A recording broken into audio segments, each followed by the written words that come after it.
Elliott, in developing a philosophy of medicine and healthcare, Darwinian medicine is one of the factors. What does that mean? Well, I can describe two dimensions in which Darwinian thinking enhances our understanding of health and disease. The first example involves this. Let me just give the example. Morning sickness during pregnancy strikes us as a malfunction. Women seek remedies for morning sickness. But from a Darwinian point of view, you might ask the question of whether morning sickness has a function. And so it's not a malfunction at all.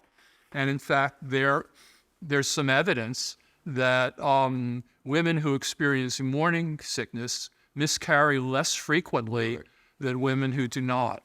So you can see these hypersensitivity that's involved in morning sickness as an adaptation, perhaps, to help get that fetus to term.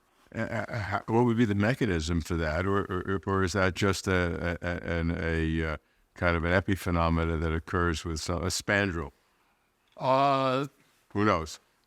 It could well be that the mechanism is your digestive system is especially sensitive to what would normally be okay to digest, but it causes you to get rid of it.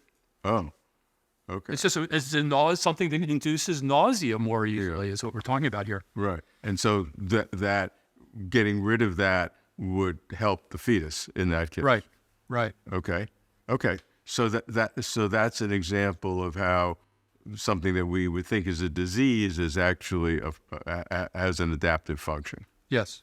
Okay. That's right. Another example? Yeah, this is a kind of flip of that.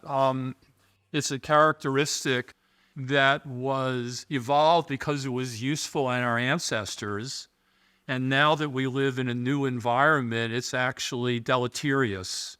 And think about the human craving for fats and sugar.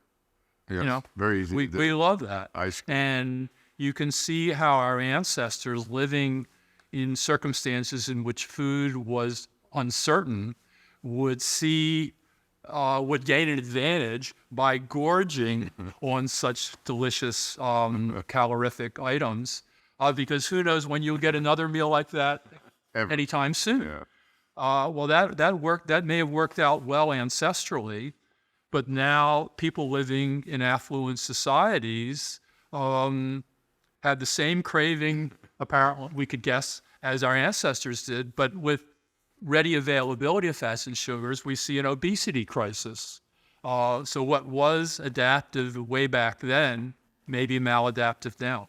Yeah. So basically, it's kind of a new way of thinking about disease and about healthcare that certainly is not applicable in every case, and may be applicable only in a very few minor cases. But in those cases, it's very descriptive and potentially prescriptive. I mean, the extent of its oomph power, it remains to be determined, but it's an interesting angle, I think.